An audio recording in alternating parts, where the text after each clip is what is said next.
Hi, Zizaran here with another video, and this is of course going to be about tattoos. It is the hottest new addition to Path of Exile in Total League, and really good. And honestly, I am absolutely loving it. It gives you so much autonomy, agency over your character, like just so much choice and customization options, and it really changes how you approach gear. Suddenly, like even on a non-stat stacker, like obviously like really high stats on rings could have been really good for stat stackers, like in stackers and deck stackers, but now even for every build, like I have a ring now with I think it's like 70 dex and 65 strength, and this is huge as it gives me like so much more room to put tattoos on my build. So it's made me appreciate stats on gear a lot more. So in this video, we're going to go over tattoos, what was added, and what you should consider for your build. But before that, let's talk about how do you acquire them. You acquire tattoos from the totem mechanic, and the rarest and best tattoos comes from the end rewards of winning the tournament, or from, you know, whatever the last one you're fighting is.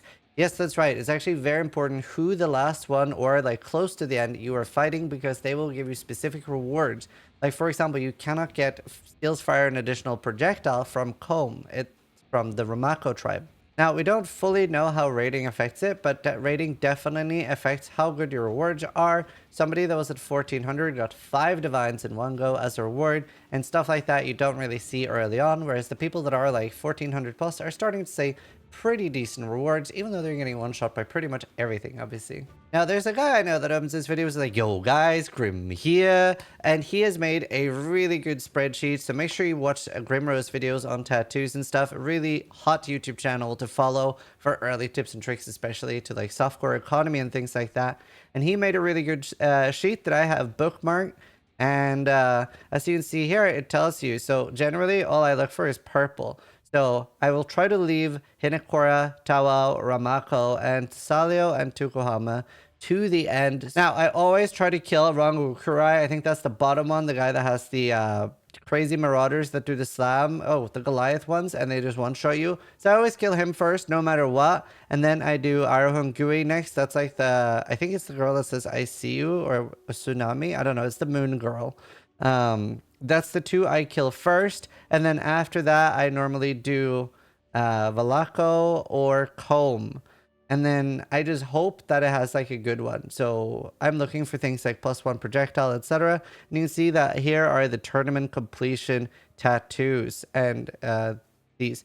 Now, a very important thing to know here is that if the last one has a bad reward, and you can see this, like if there's only one enemy left, not always the bad last one, but if it's only one enemy left and on the red there's a red circle says final match, like defeating will exit from tournament, then if it's a bad reward, I will just untick all my units and suicide on purpose.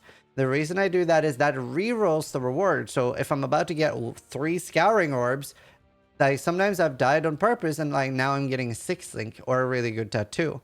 So really save your only death up to the end so you can get that free reroll and check your rewards. It makes a big difference in how profitable the mechanic is. And you'd never want to fail the tournament entirely, because you really want a chance at these tournament completion rewards.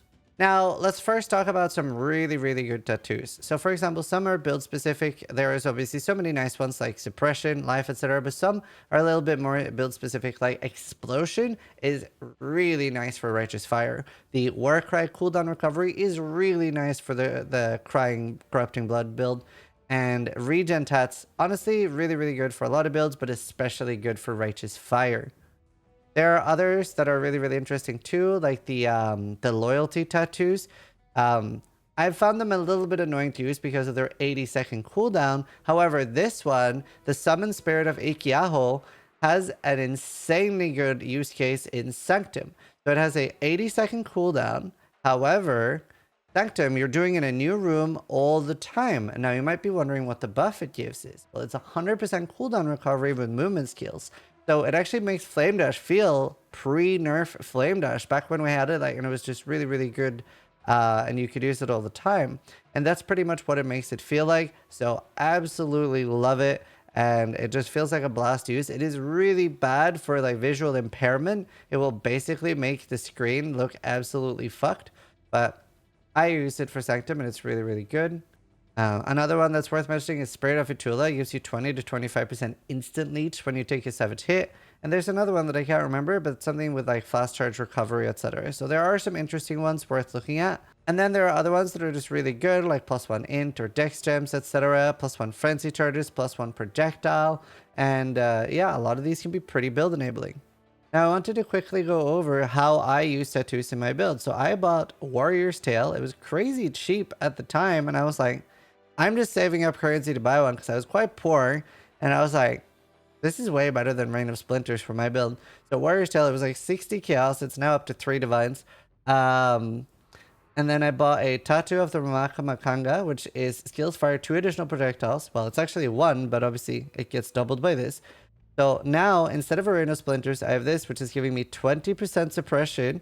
It's giving me 2% reservation and the +2 projectiles. Well, obviously half of that, but it gets doubled by this jewel.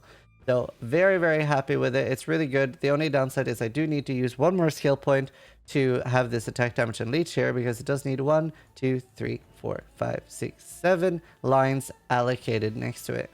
Other than that, I'm doing a few things like life regen, percentage maximum life, the Ikiaho that I talked about earlier, and then that's pretty much it so far. Now, I'm an absolute huge fan of tattoos. It's one of the coolest things they added, and just absolutely love the customization it gives your character. I hope you guys like them too. Feel free to share any cool ideas you have for like how to use tattoos. But I wanted to make this video and talk a little bit about how I've been using them and how I'm finding them, and I hope it helps you. Thank you guys so much for watching. Sub if you liked the video, but more importantly, try to die less than I do.